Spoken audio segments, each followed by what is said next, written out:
Bonjour à toutes, bonjour à tous, bienvenue dans cette chronique cinéma, bienvenue dans les programmes d'RCF. Si vous êtes ici, c'est que vous êtes à l'écoute de nos programmes et nous allons tout de suite commencer avec nos 3 sélections cinéma pour cette semaine. Avec tout d'abord un film extraordinaire que je vous invite toutes et tous à voir. Le film s'intitule 13 jours, 13 nuits. Il est réalisé par Martin Bourboulon. C'est avec notamment Roche Dizem, Lina Coudry et Cissé Babette Kutsen. Ça, c'est pour les rôles principaux. Le film, de quoi ça parle? Tout simplement, le film se passe à Kaboul au mois d'août, le 15 août 2021 précisément, alors que les troupes américaines se retirent, les talibans prennent la ville et au cœur du chaos, le commandant Mohamed Bida, incarné ici par Roche Dizem, organise la protection de l'ambassade de France, accompagnée par Eva, vous l'aurez compris, interprétée par Lina Coudry, une jeune humanitaire franco-afghane. Il mène une course contre la montre pour évacuer des centaines de réfugiés jusqu'à l'aéroport, loin de l'enfer qui se referme sur eux. C'est vraiment un film extraordinairement bien réalisé et interprété que je vous conseille de voir cette semaine. Enfin, c'est un film issu d'un livre autobiographique écrit par Mohamed Bida lui-même, et le film trouve sa force dans un vrai huis clos haletant où chaque seconde compte. La mise en scène est tendue, elle est réaliste, la photographie est nerveuse, la musique est angoissante, elle est signée Guillaume Roussel, et ce film, il faut savoir, a été présenté à Cannes hors compétition en 2025. 13 jours, 13 nuits a reçu d'ailleurs une standing ovation pour son intensité et son humanité. Roche Dizem est ici extraordinaire dans ce film. Alors 3 conseils, pourquoi aller voir ce film? Tout simplement pour revivre l'histoire contemporaine et le point de vue de ce drame que certains ont vécu de l'intérieur, pour la tension palpable à chaque minute du film et pour les performances d'acteurs, ça c'est clair. Les performances d'acteurs de Roche Dizem et Lina Coudry qui sont vraiment extraordinaires dans ce film. Je vous en rappelle le titre, 13 jours, 13 nuits, et ça sort bien évidemment cette semaine.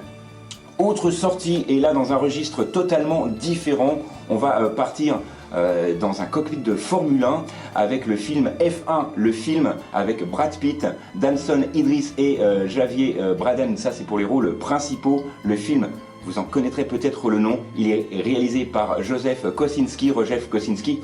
C'est lui, Joseph, qui avait réalisé le film Top Gun Maverick, qui était la suite de Top Gun que tout le monde connaît, qui était sorti dans les années 80, et le héros, bien évidemment, c'est Brad Pitt au volant. Il incarne Sonny Hayes, un ancien pilote de Formule 1 légendaire qui fait son retour surprise sur les circuits après plusieurs années d'absence. Il va rejoindre une écurie en crise et coacher un jeune prodige talentueux mais imprévisible. Il est joué, ce jeune prodige, par Damson Idris. Ensemble, ils vont affronter les plus grandes équipes du championnat dans des face-à-face sensationnellement bien filmés.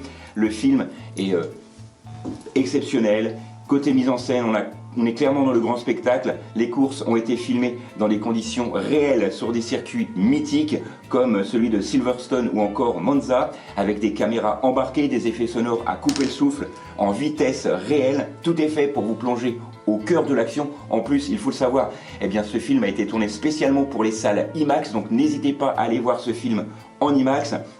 Ce film n'est pas simplement un film de voiture, c'est aussi un film sur une histoire humaine, sur une transmission autour de plusieurs générations, de la pression médiatique, et surtout, est-ce qu'il faut sacrifier sa vie pour rester au sommet? Ça, c'est toute la question de ce film F1, le film qui sort cette semaine. C'est près de 2h30 de tension, de vitesse, d'émotion. Ce film coche vraiment toutes les cases d'un grand film d'été. Que vous soyez passionné de sport automobile ou non, c'est une expérience sensorielle à découvrir au cinéma cette semaine. Et bien évidemment, c'est à vivre en IMAX au parc Gaumont, parc Thillois Millésime.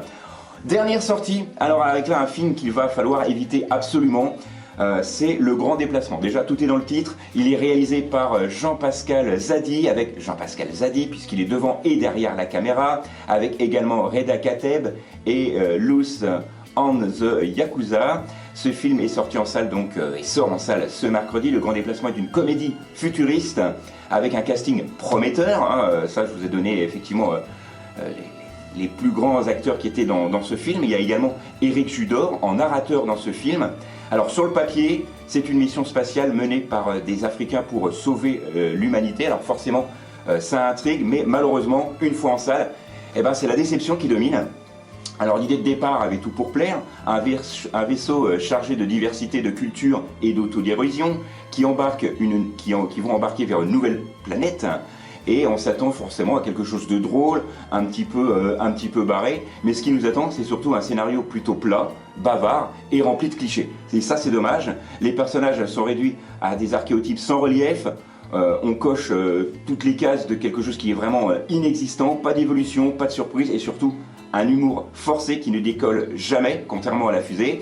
Et on sourit parfois, mais c'est presque tout ce qu'on va avoir dans ce film. Alors côté visuel, je dois dire, c'est propre. Le vaisseau est crédible, les décors sont assez bien réalisés, mais on est loin du grand spectacle. On aurait pu s'attendre à un film de science-fiction assez bien réussi, mais dans l'ensemble, c'est beaucoup de retenue, comme un réalisateur qui n'avait jamais osé aller jusqu'au bout de ses idées, et c'est bien dommage. Bref, le grand déplacement promet un voyage engagé, décalé et original, mais à l'arrivée, on reste cloué au sol avec une comédie fade, peu inspirée, qui manque cruellement de souffle. Alors sauf si comme moi vous avez envie de découvrir de nouveaux films et vous faire votre propre avis, allez-y, mais sinon vous pouvez laisser le vaisseau décoller sans vous, vous ne manquerez absolument rien. Voilà, c'est tout pour cette semaine. Je vous rappelle les titres des films que j'ai sélectionnés pour vous cette semaine. Un film à voir absolument, 13 jours, 13 nuits, réalisé par Martin Bourboulon. On a également l'excellent film avec Brad Pitt, F1. Donc le film qui sort cette semaine, et on a terminé avec Le Grand Déplacement réalisé par monsieur Jean-Pascal Zadi. Voilà, c'est tout pour cette semaine. Nous on se retrouve la semaine prochaine, même endroit, même heure. D'ici là, sortez, allez au ciné. Et n'oubliez pas que le cinéma est fait pour tous ceux dont la curiosité est le plus grand des défauts.